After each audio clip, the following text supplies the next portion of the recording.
saya Dimas dan Ilham hari ini akan presentasi tentang communicative competition, communicative competence atau kompetisi komunikasi. Eh, oh, ini. Oke ya. Di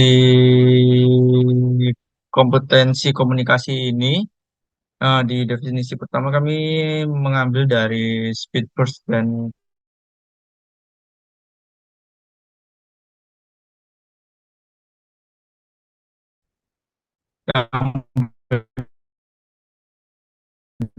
definisikan bahwa kompetensi sebagai kombinasi dari keterampilan bisa dikatakan memiliki kompetensi komunikasi yang baik jika orang tersebut itu memiliki pengetahuan dan juga keterampilan sikap dalam eh, eh,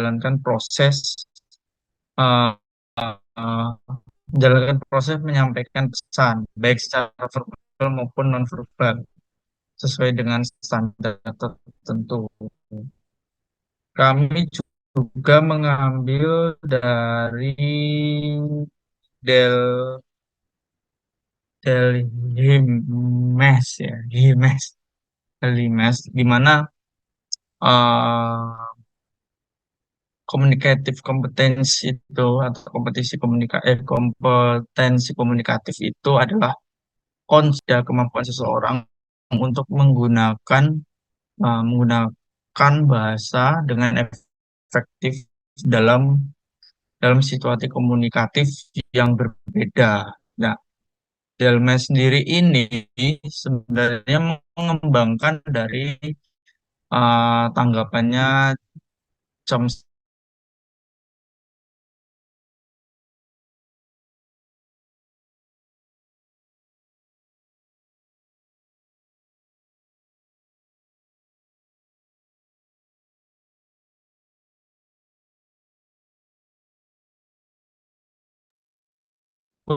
ya.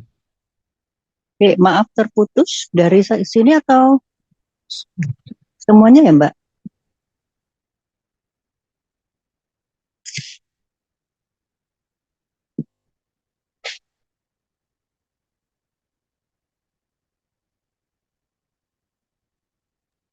Sepertinya jaringannya Mas Dimas.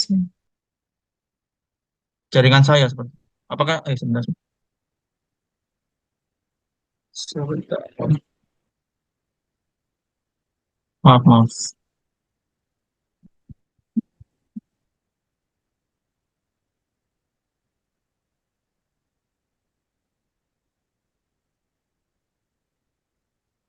Apakah sudah terlihat? Sudah ya. Tadi sampai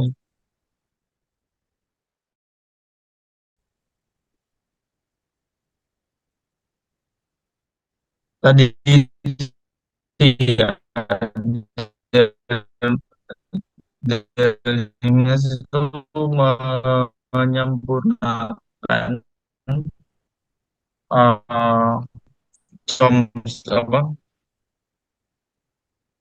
Bisa off-cam? tanggapannya struktur bahasa seperti itu.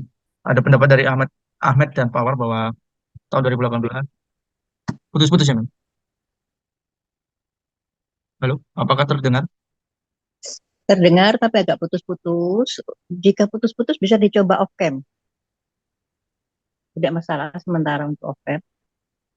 Tanya jawab kita bisa on-cam.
Sudah terdengar?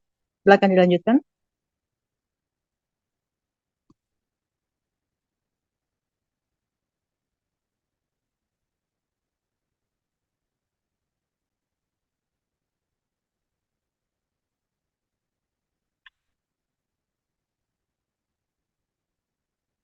Sepertinya bermasalah jaringannya Mas Dimas, Bu. Jadi mungkin saya akan lanjutkan. Ya, silakan dilanjutkan. Iya, centang satu soalnya Mas Dimas. Oke, selanjutnya ada pernyataan pendapat dari Ahmad dan Pawar yang menyatakan bahwa sangat penting bagi kita untuk obtain atau memperoleh komunikasi kompetensi yang baik. Karena dengan memahami kompetensi komunikasi yang baik, kita dapat berkomunikasi secara terarah dan jelas kepada orang-orang yang menjadi lawan bicara kita. Nah, untuk bisa untuk bisa menguasai, untuk bisa memperoleh komunikasi kompetensi yang baik, seseorang itu harus bukan hanya mempunyai kemampuan penguasaan terhadap struktur ataupun aturan dalam sebuah bahasa, atau biasa kalau dalam bahasa Inggris kita sebut grammatical structures of the language, tapi juga kita harus bisa menguasai beberapa kemampuan bahasa lainnya, termasuk diantaranya ada listening, speaking, kemudian juga reading, dan yang terakhir writing. Nah, menurut Chomsky ini disebut sebagai language in performance. Kemudian untuk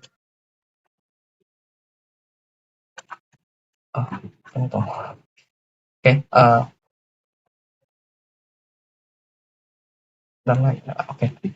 jadi dalam komunikatif kompeten sendiri itu terbagi menjadi 4 jenis.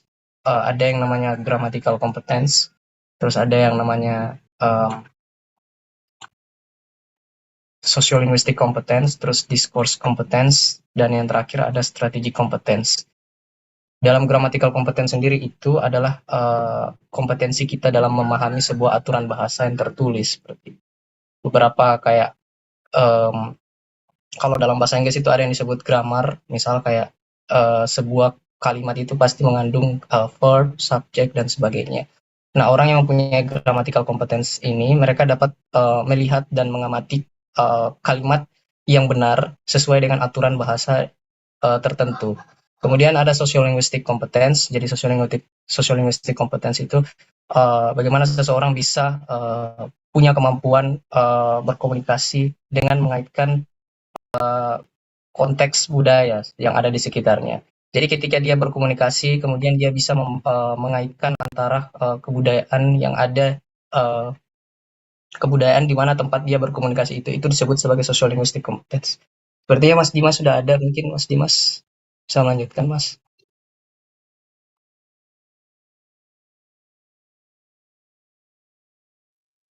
Oke, maaf saya terlempar. Gak apa-apa. Off cam aja, Mas. Ya, mohon bantuannya Mas Ilham. Ya,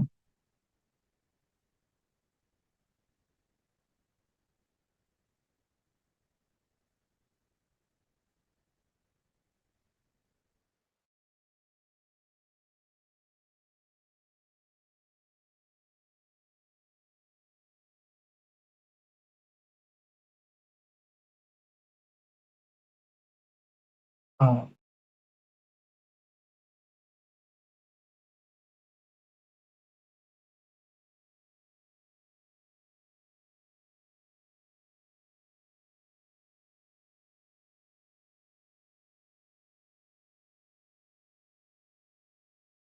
mohon maaf, Mas Dimas terkeluar lagi, saya lanjutkan kembali. Jadi, seperti yang tadi saya jelaskan, sociolinguistic competence itu kemampuan seseorang dengan di mana dia bisa berbicara sesuai dengan konteks kebudayaan, konteks lingkungan yang ada di sekitarnya. Misalnya dia berada pada lingkungan orang-orang Jawa, dia bisa memahami beberapa etika-etika dalam berkomunikasi dalam bahasa Jawa itu seperti apa. Misal contohnya kalau bilang permisi silahkan itu monggo, misalkan kayak gitu. Dan di budaya dan lingkungan lain itu pastinya tentu berbeda-beda pola berkomunikasi orang di setiap lingkungan budayanya masing-masing. Kemudian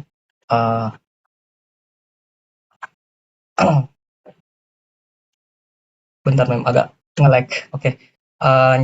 Selanjutnya discourse competence. Jadi discourse competence itu dia kayak kompetensi wacana. Jadi bukan hanya sekedar punya kemampuan dalam berbicara ataupun memahami sebuah bahasa, tetapi juga dalam discourse competence ini seseorang itu juga dituntut untuk punya yang namanya kemampuan dalam memahami sebuah wacana. Wacana itu bisa bersifat bisa dalam bentuk tertulis ataupun dalam bentuk lisan. Jadi seperti misalkan seseorang itu membaca koran, dia mampu memahami makna dari koran tersebut, isu yang diberitakan di dalam koran tersebut. Dan ketika seseorang itu misalkan menonton berita, dia mampu memahami apa yang disampaikan oleh penyiar berita tersebut. Nah, itu disebut sebagai discourse competence.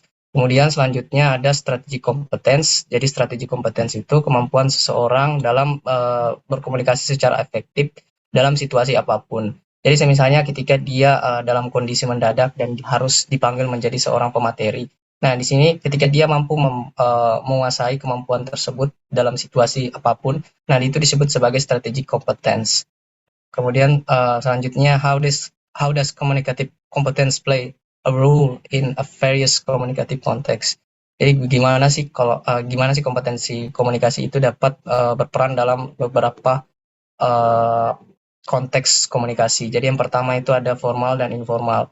Nah, dalam segi formal dan informal itu misalkan pada saat pidato, misalkan pada saat rapat dan musyawarah. Ketika seseorang mampu berkomunikasi dengan baik dan berinteraksi dengan baik kepada peserta forum dalam sebuah musyawarah ataupun dalam sebuah konteks pidato, maka itu dia dapat dikatakan sebagai orang yang memiliki kemampuan kompetensi komunikasi yang baik.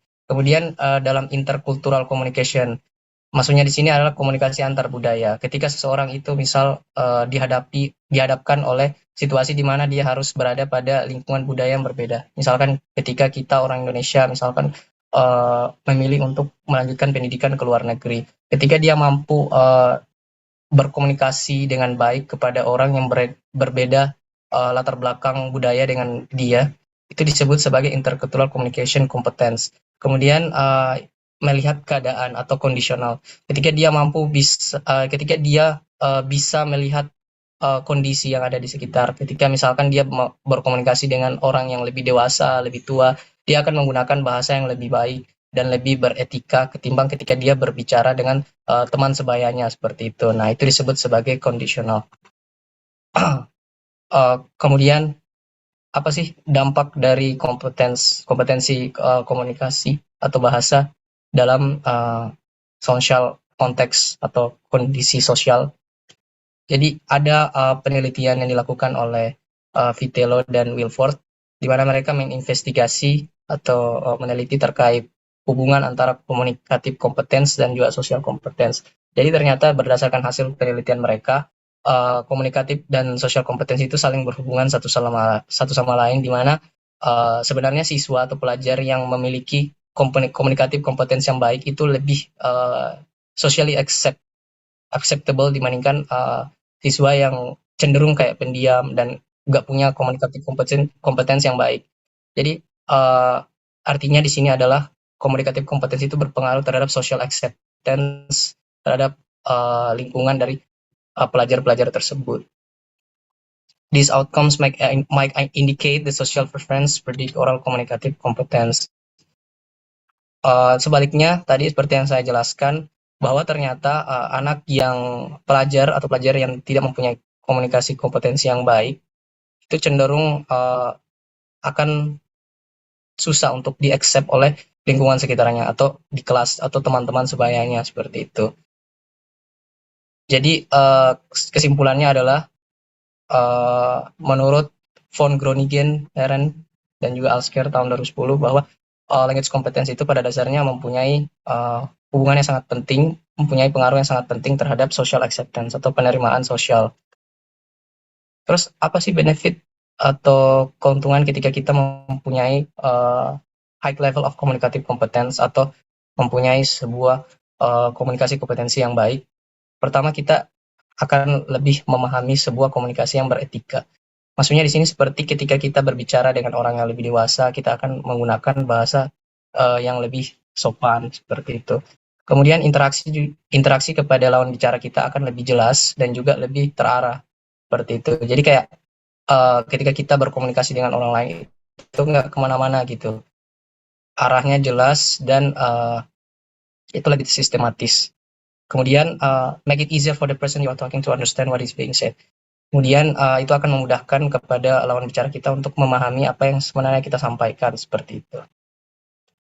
Kemudian untuk related research about communicative competence itu kami temukan penelitian dari Indah Permatasari dan Erna Andrianti di jurnal Indonesian Journal of Applied Linguistics. Ini adalah kebetulan adalah jurnal Scopus Q2 dari UPI, meneliti tentang bagaimana sih text-based cultural teks berbasis budaya itu dapat meningkatkan interkultural komunikatif competence dari pelajar yang diteliti seperti itu. Di dalam penelitiannya itu mereka memakai 22 subjek siswa yang mahasiswa sebenarnya, dan kemudian mereka diberikan teks berbasis kebudayaan.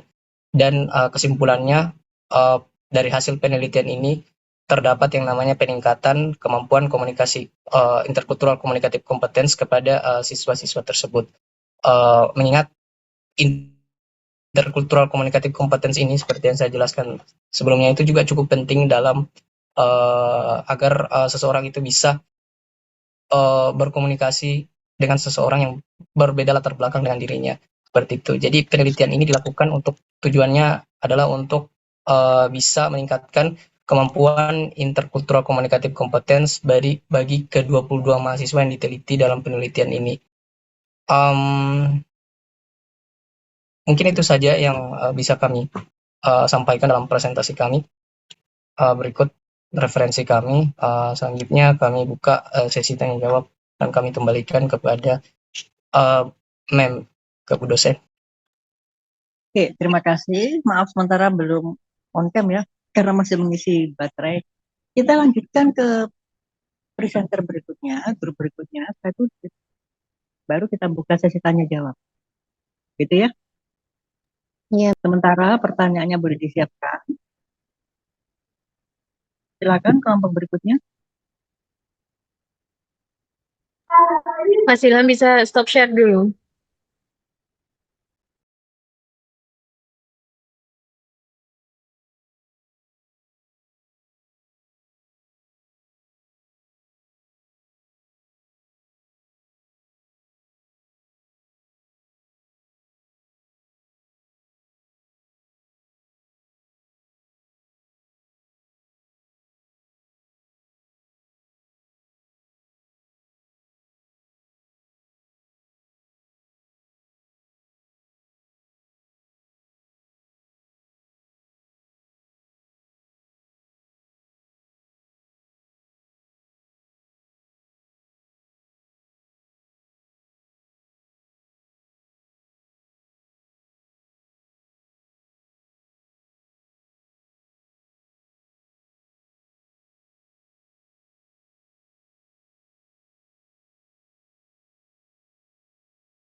Baik, terima kasih atas kesempatannya. Selamat sore teman-teman, selamat sore Bu Lila.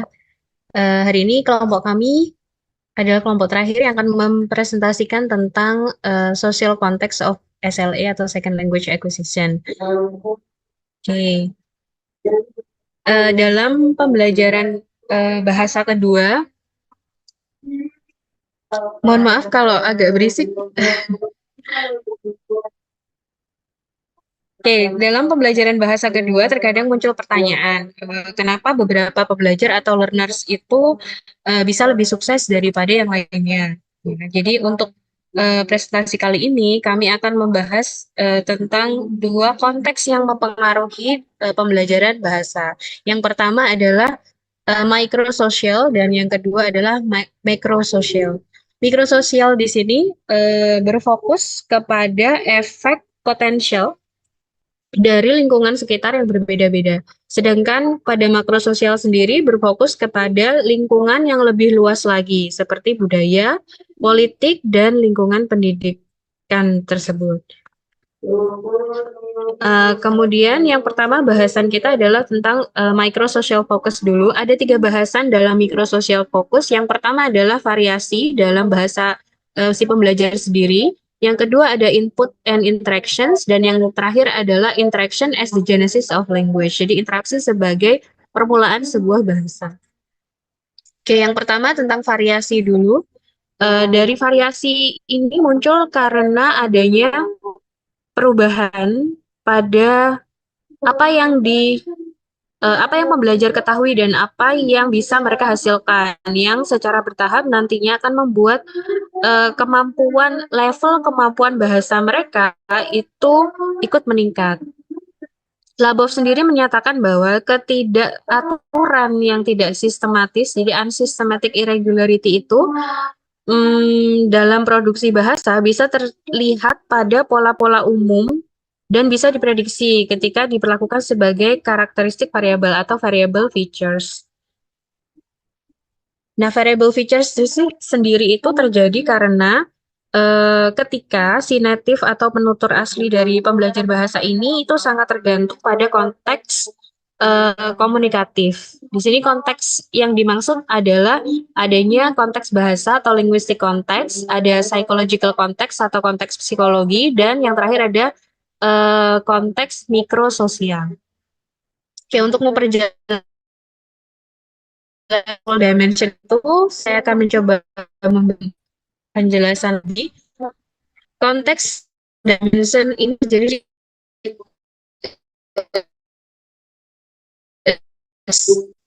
atau dari bentuk bahasa dan fungsinya yang berkaitan dengan elemen variabel.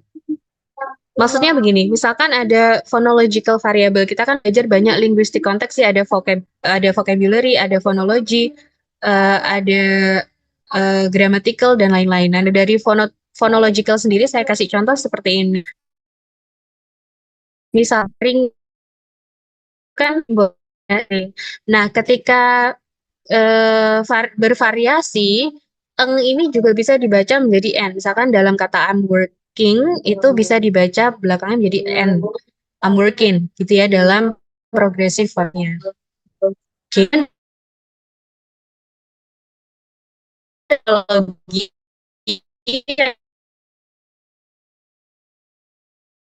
Logical pengertian yang diberikan pada bahasa sendiri itu dalam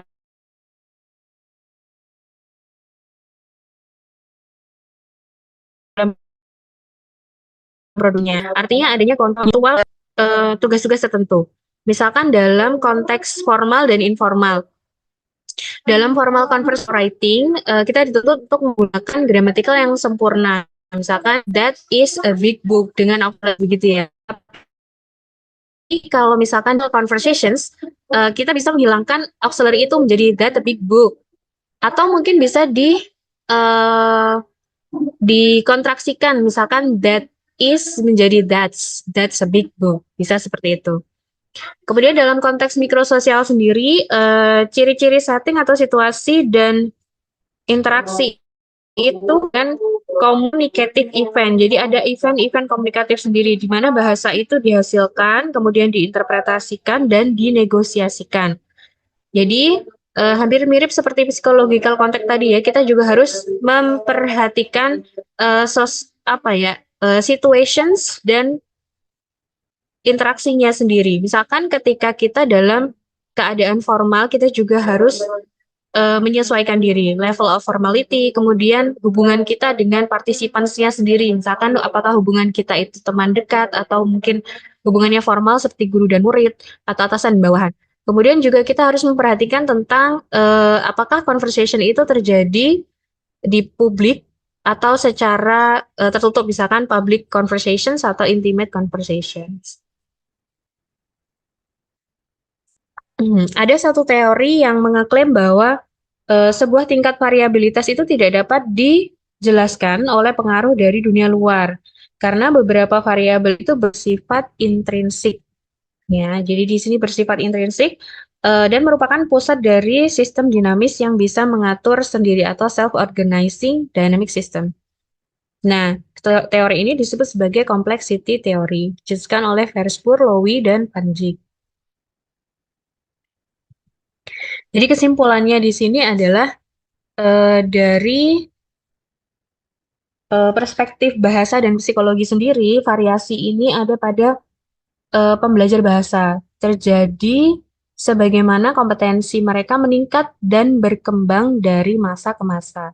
Sedangkan dari perspektif sosial, variasi itu terjadi dalam konteks yang berbeda-beda pada satu titik di masa yang bersamaan, sehingga nantinya bentuk formal dan informal yang terkait dengan muncullah bentuk formal dan informal yang terkait dengan linguistic register. Linguistic register itu laras bahasa. Jadi kapan pakai register, kapan tidak. Oke, kemudian fokus mikrososial yang kedua adalah input and interactions. Jadi teori behavioris teori behavioris menganggap bahwa input itu sebagai stimulus dan umpan balik atau feedback yang diperlukan untuk ditiru dan direspon oleh pembelajar. Sedangkan untuk model Krashen sendiri menganggap bahwa input itu bisa dipahami tidak hanya dan model Krashen menganggap input yang bisa dipahami itu tidak hanya diperlukan saja, namun dia cukup menjelaskan tentang second language acquisition sendiri atau pembelajaran bahasa kedua. Sedangkan pendukung UG atau Universal Grammar itu menganggap bahwa input itu sebagai pemicu yang diperlukan untuk mengaktifkan mekanisme internal, tapi dia agak sedikit penting gitu ya. Jadi minimal importance kepentingannya itu sedikit sekali untuk aspek perkembangan bahasa di luar initial state atau keadaan awal. Oke, input dan interaksi ini memiliki beberapa modifikasi. Yang pertama adalah nature of input modifikasi. Jadi modifikasi input. Ya, ketika L1 atau L1 atau penutur asli itu berbicara kepada L2 learners atau pembelajar bahasa kedua, itu seringkali bahasa yang dituturkan itu berbeda. Jadi itulah yang disebut sebagai variasi yang dimodifikasi. Misalkan di contoh ini saya contohkan yang dari buku Mommy look at your work. Di sini kalau misalkan diutarakan secara sempurna harusnya ada auxiliary does di awal gitu ya. Does mommy look at your work. Jadi tidak ada bentuk pertanyaan yang sempurnanya tidak ada. You have Indians in Korea. Jadi pertanyaannya juga tanpa munculkan auxiliary di awal. Would you give us pencil? Jadi E-nya atau artikel E-nya juga dihapus di sini. Gitu ya. Jadi biasanya ini sering sekali bule lakukan ya atau the native speaker lakukan ketika dia bicara ke yang bukan native. Jadi sering disederhanakan gitu agar kita mengerti. Kemudian yang kedua adalah modifikasi interaksi. Banyak pembelajar bahasa kedua itu memperoleh setidaknya beberapa tingkat kompetensi bahasa tanpa berinteraksi dengan penutur aslinya. Jadi mungkin itu karena mereka itu highly motivated atau mereka sudah mempunyai motivasi tinggi atau mereka memang punya bakat dalam bahasa tersebut. Jadi modifikasi interactional tuh bisa seperti ini bentuknya. Jadi contohnya dari buku ada banyak sekali. Saya sebutkan satu atau dua saja. Yang pertama repetition. Ketika NS atau native speaker ini bicara, this is your assignment for tomorrow. Kemudian non-native ternyata nggak paham dan dia bertanya what gitu ya, apa. Nah, si native speaker atau penutur asli akan mengulang lagi, yaitu namanya repetition. This is your assignment. Gitu. Atau bentuk yang sering terjadi di lapangan adalah paraphrasing. Jadi ketika si native speaker ini bilang, this is your assignment for tomorrow. Ternyata non-native tidak tahu apa itu artinya assignment. Maka dia diparaphrase jadi lebih sederhana lagi untuk memudahkan pengertian. Jadi native speakernya bilang, this is homework. Because homework is almost the same meaning to assignment. Begitu kira-kira. Kemudian feedback atau umpan balik ya. Sebentar nggak kelihatan. Jadi feedback di sini adalah tipe interaksi yang bisa nantinya meningkatkan kemampuan second language acquisition di sini. Misalkan hampir mirip dengan yang sebelumnya ya. Jadi ada request for clarifications. Jadi ketika non-native speaker itu bilang sebenarnya dia pengen bilang saya nggak bisa hadir di kelas. Dia bilangnya I can assist class gitu ya. Kemudian si native speakernya akan memberikan feedback atau membenarkan sebenarnya you can what gitu ya. Sebenarnya dia bertanya ini untuk mengklarifikasi lagi. Maksudnya apa itu tadi ya? I can assist class itu apa ya gitu. Sebenarnya dia itu mau menekankan bahwa si speaker yang pertama tadi atau non-native speaker tadi itu menyatakan kata yang salah gitu ya. Jadi please try again gitu ya. Jadi coba lagi apa-apa. Kamu nggak bisa apa.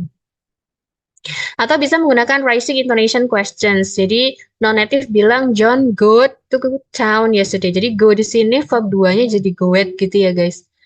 Padahal dia maunya mungkin when gitu ya. So si native ini membenarkan John go to town. Maksudnya dia rising intonation ini ngegas ini karena pengen membenarkan juga apa gitu. Kamu pakai kata goet gitu maksudnya. Kemudian untuk paraphrase sendiri hampir sama seperti tadi ya. John go to town yesterday. Terus langsung dikoreksi atau langsung dibenarkan dengan oleh native speakernya. Yes, John went shopping. Jadi biar tahu kalau go went itu salah. Kemudian ada intake to cognitive process. Di sini input dari bahasa ini mungkin pernah mendengar go in one ear and out the other ya. Masuk kuping kanan, keluar kuping kiri gitu ya maksudnya ya. Jadi kontribusinya itu hanya pada pemerolehan saja karena tidak ada proses di sana. Kemudian ada hipotesis interaksi atau interaction hipotesis di sini modifikasi dan upaya kolaboratif yang terjadi dalam interaksi sosial itu memfasilitasi SLA karena berkontribusi pada aksesibilitas input untuk nantinya mental processing. Ya, jadi cognitive processing. Oke, masih ada satu lagi yaitu interaction as the genesis of language. Di sini yang paling terkenal adalah teorinya Vygotsky, yaitu sociocultural theory.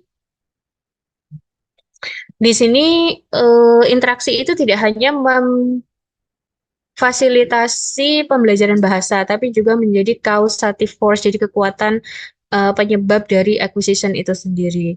Jadi semua pembelajaran itu penting dalam proses sosial yang nantinya berdasarkan pada setting socio-cultural. Ada dua tipe interaction yang penting yang disebutkan dalam buku Muriel and Troik itu ya. Ada dua. Yang pertama ada interpersonal interactions dan ada intrapersonal interactions. Interpersonal interaction sendiri itu refers to communication between people. Jadi komunikasi yang terjadi antara orang-orang. Kemudian dalam konteks pembelajaran bahasa kedua ini termasuk dalam interaksi dengan guru, dengan peers, kawan-kawannya, atau dengan authors of the text you read. Jadi dari penulis yang teksnya kalian baca.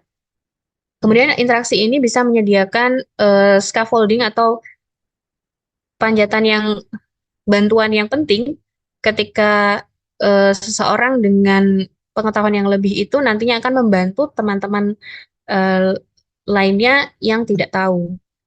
Kemudian intrapersonal interactions, di sini communication-nya between your own mind. Jadi di sini lebih ke self-talk atau kita bicara sendiri dengan private speech. Misalkan kita lagi baca sesuatu and we translate something in our mind gitu ya. Atau kita sedang private writing seperti note-taking atau nulis diary mungkin ya, atau journaling.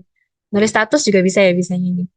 And these activities ini membantu proses dan pengaturan informasi yang nantinya akan berhubungan dengan pembelajaran bahasa.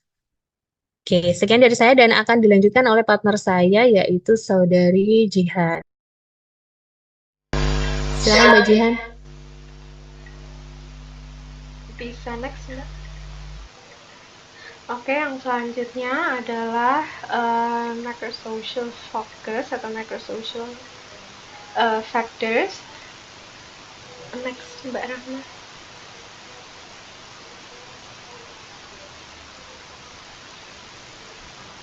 Oke, yang pertama adalah political factors. Jadi di sini uh,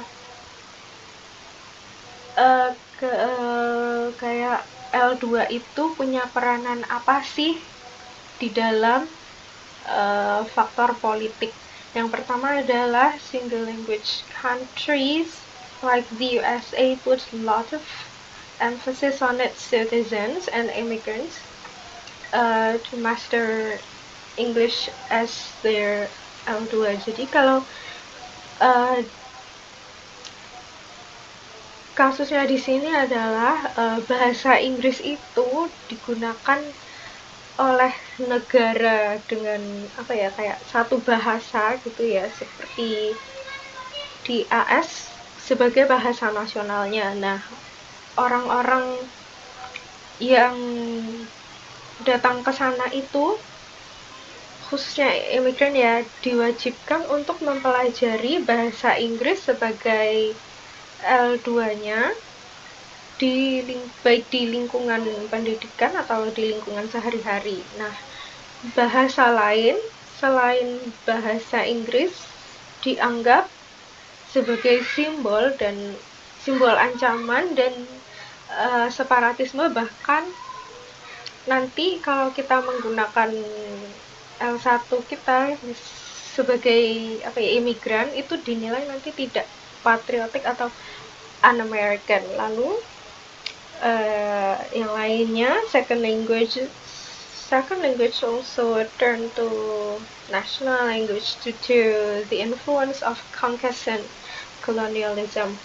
Jadi bahasa Inggris bahasa kedua atau L2 itu digunakan di beberapa negara menjadi bahasa nasionalnya, seperti bahasa Inggris dijadikan sebagai bahasa resmi di India sama Nigeria dengan alasan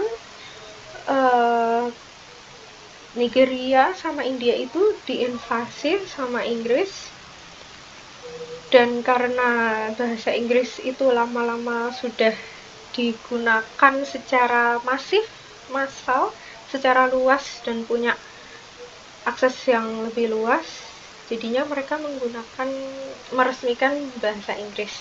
Di samping kalau di India itu Hindi.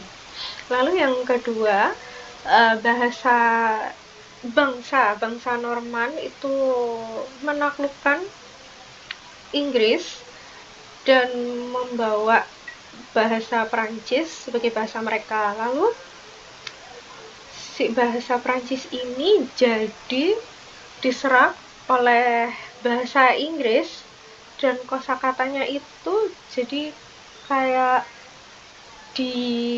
diadaptasi kemudian jadi tuturan asli dari bahasa Inggris. Contohnya seperti kata angbanan itu arti sama aja kayak banana. Lalu ada juga difference yang bisa ditranslate ke bahasa Inggris jadi difference, dan liberté jadinya liberty atau kebebasan. Next ya. Lalu ada juga institutional factors. Bahasa kedua digunakan oleh para penuturnya dalam kaitannya di social control, political and religious practices, and economic and educational opportunities. Jadi contohnya itu kayak bahasa Inggris dijadikan bahasa resmi di Nigeria dan menjadi bahasa pemersatu agar orang-orangnya itu dianggap dan termasuk ke dalam kalangan kelas atas. Selain pengguna bahasa Inggris atau bahasa kedua mereka itu nanti akan dikecualikan gitu loh. Dan beberapa orang contohnya lagi, beberapa orang di Indonesia itu menganggap bahasa kedua yaitu bahasa Indonesia mereka dianggap lebih baik dan lebih sopan daripada L1 mereka, bahasa daerah mereka, sehingga L2 itu lebih diajarkan daripada L1-nya. Next.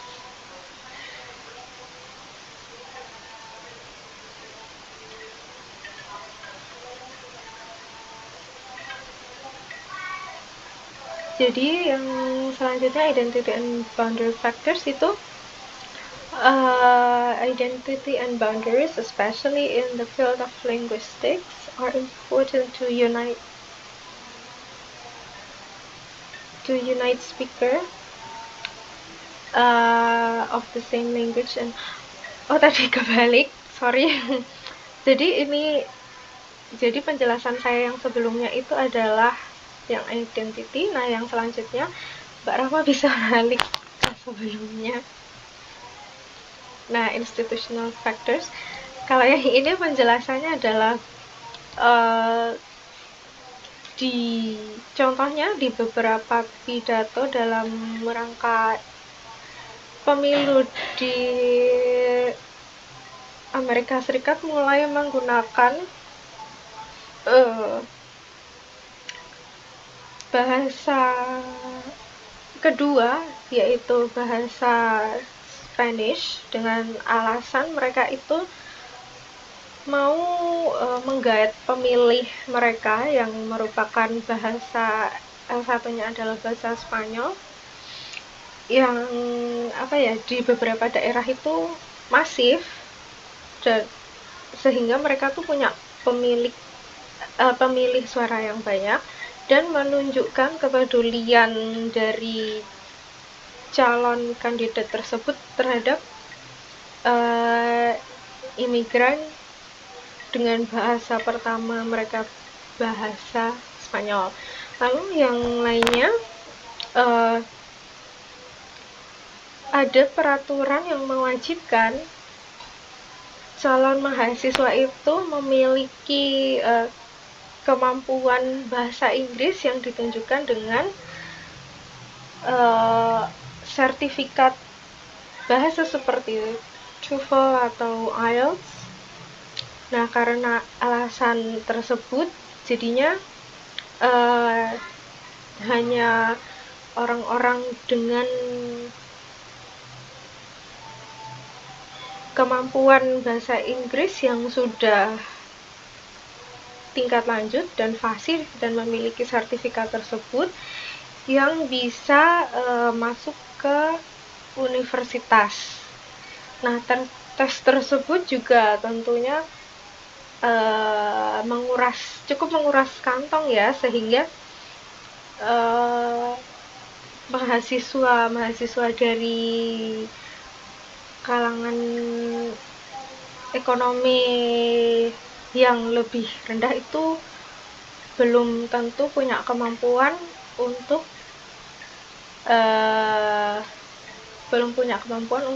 tes bahasa Inggris. Next lagi, Mbak. Next lagi, dan yang terakhir adalah social factors. Di sini ada 4 kategori. Yang pertama adalah umur. Umur juga berkaitan dengan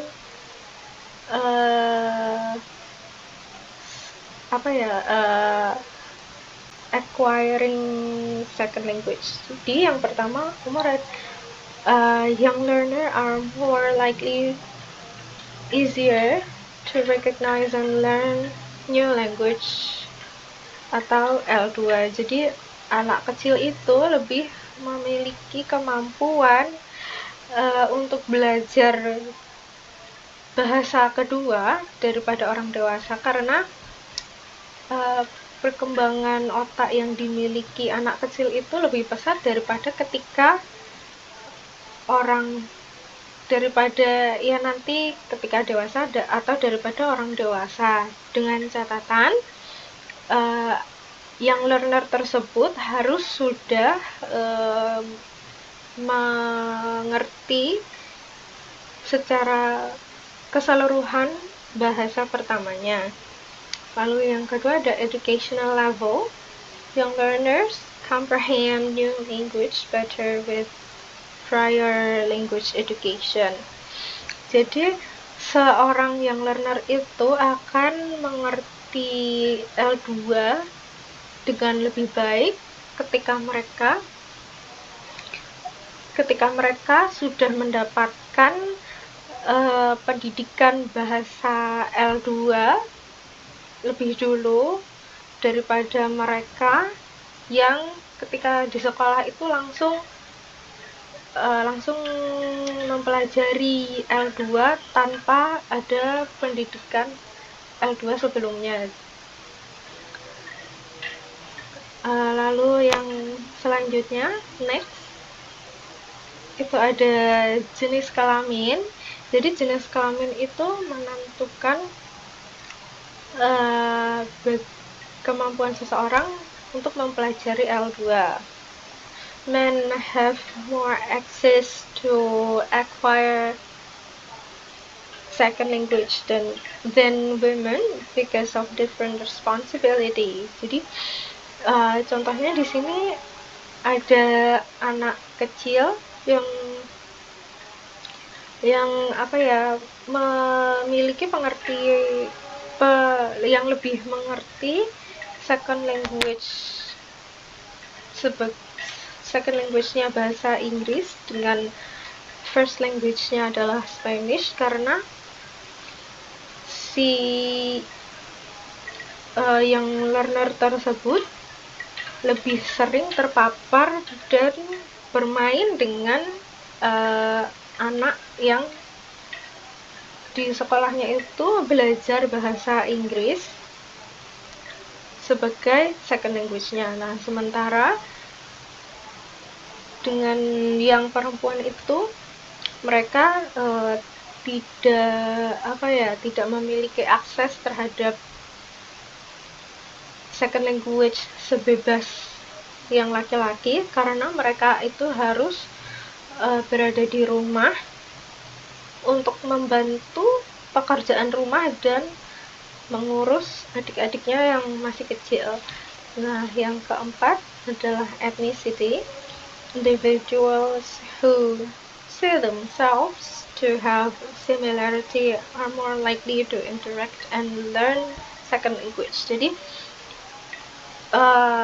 sebuah anggota kelompok etnis itu akan memandang diri mereka bahwa mereka itu punya banyak kesamaan, sehingga mereka memiliki higher chance of interactions, dan kemungkinan mereka belajar bahasa kedua atau mendapatkan bahasa kedua itu juga lebih tinggi. Contohnya seperti di Australia, orang Eropa dengan rambut yang pirang, dengan looknya yang sama seperti teman sekelasnya di Australia, pokoknya looknya itu sama seperti mereka, akan lebih siap beradaptasi daripada mereka-mereka yang berbeda penampilannya seperti orang Asia. Sekian dari saya. Terima kasih.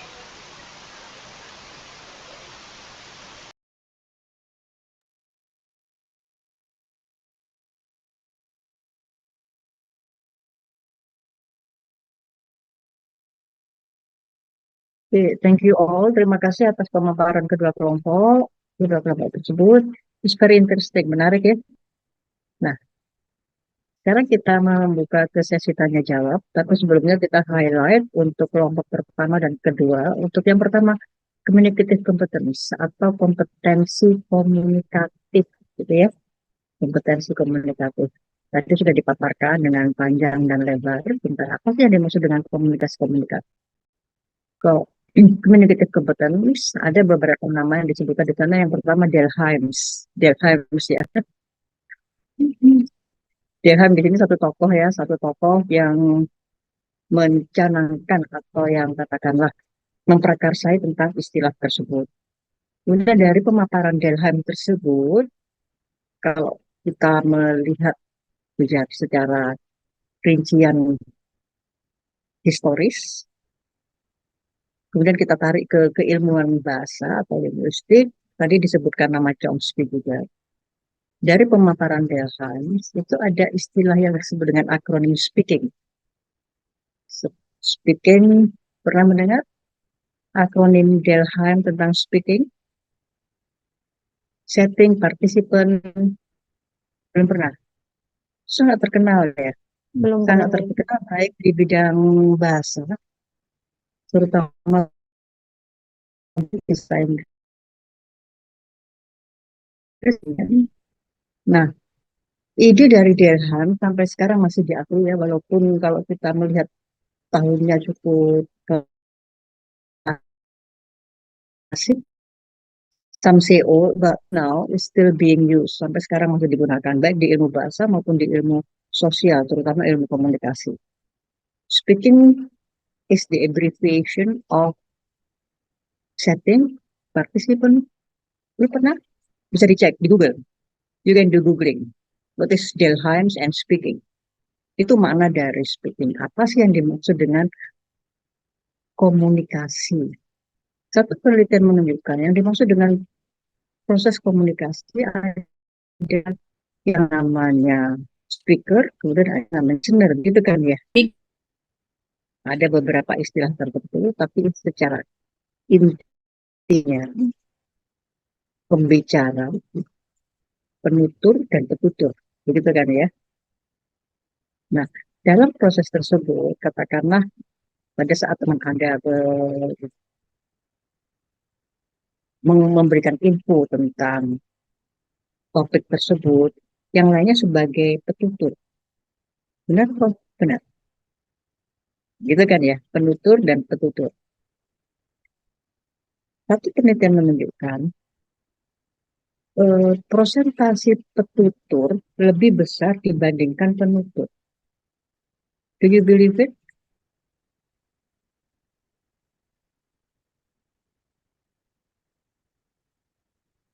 So, the most important one actually is listener. Jadi proses yang terjadi pada saat si penutur atau speaker berkomunikasi kepada audiens atau petutur, porsinya lebih tinggi dari petutur. Porsinya lebih tinggi di audiens. One of the research mentioned it. What is the point actually? Intinya apa?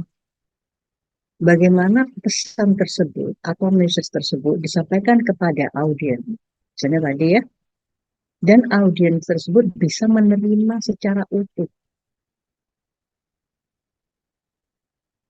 Kalau dari konsep pendidikan kita melihat, kita mempunyai istilah input dan intake. Pernah mendengar input dan intake? Input yang disampaikan katakanlah 100%. Tapi intake yang ada di benak kita, it will be varied, akan bervariasi dari masing-masing individu. Ada yang bisa menyerap sampai 80%, atau ada katakanlah just the half. Mungkin ada beberapa yang menyerapnya atau intake-nya tidak lebih dari 60%. That's the result of research actually. So that's why from those explanation of your friends, dari penjelasan-penjelasan menarik yang disampaikan oleh teman-teman Anda dari pertemuan sebelum-sebelumnya, untuk tugas UTS Anda setelah ini, Anda membuat review artikel ya. Kan masih ada satu pertemuan lagi kan ya, untuk konsultasi tugas. Mudah-mudahan nanti bisa kita meminta ke Mbak Admin untuk dikumpulkan ke minggu terakhir, yaitu minggu 2. Masing-masing dari Anda, tolong membuat satu tulisan atau literature review dari topik-topik yang sudah disampaikan oleh teman-teman Anda, atau sesuai dengan silabus yang ada di course outline mata kuliah linguistik Latin. Bisa Anda mengambil dari communicative competence, bisa Anda mengambil dari mikrososial atau makrososial, itu Anda kembangkan. Pertama-tama Anda tuliskan pada pendahuluan atau introductions, fenomenanya apa sih? Kemudian teorinya apa? That's it, sudah. Nanti setelah UTS dilanjutkan oleh pengajar berikutnya untuk mengembangkan metode. Jadi diharapkan di kelas ini, setelah kelas ini, Anda sudah memiliki satu artikel utuh. Sebelum UTS, Anda sudah memiliki ide ya, ide dari, oh teori ini nanti saya menggunakan fenomena ini. Tadi kan sudah dibahas ya, beberapa fenomena, cukup menarik. Oke, kita sambung dengan pertanyaan.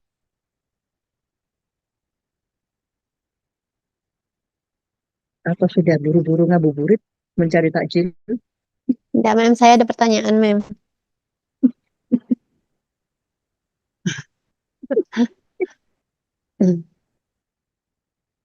Karena kita masih ada satu kali pertemuan lagi kan ya.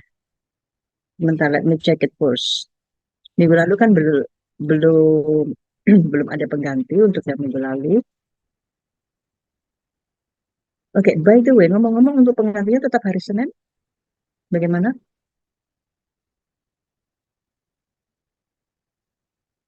Supaya tidak bingung mencari hari kan, ya, hari baik, hari tidak baik.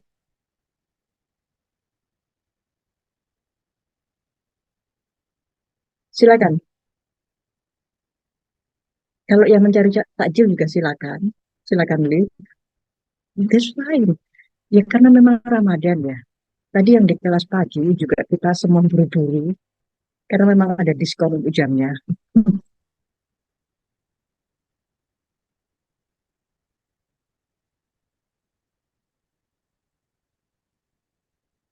Silakan ini Mbak. boleh menyampaikan pertanyaan ya, Mem ya? Boleh, silakan. Boleh. Ya, untuk kelompok pertama, Mem, sebenarnya saya tanyanya, Mem.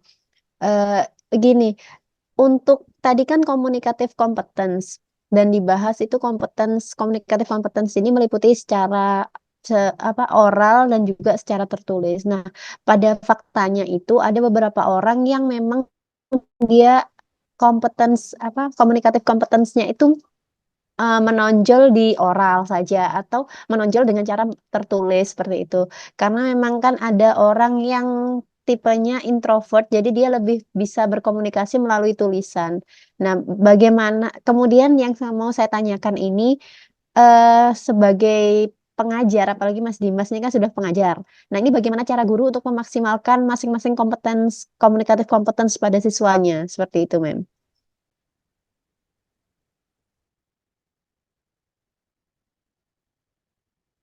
Bisa langsung dijawab atau ditunda. Oke, menarik. Jadi intinya bagaimana pengajar, kita sebagai pengajar, guru, bu guru, nak guru, menerapkan, oke silakan, menerapkan communicative competence kepada siswa, begitu ya? Iya, Mem, agar memaksimalkan communicative competence berdasarkan dengan potensi siswa.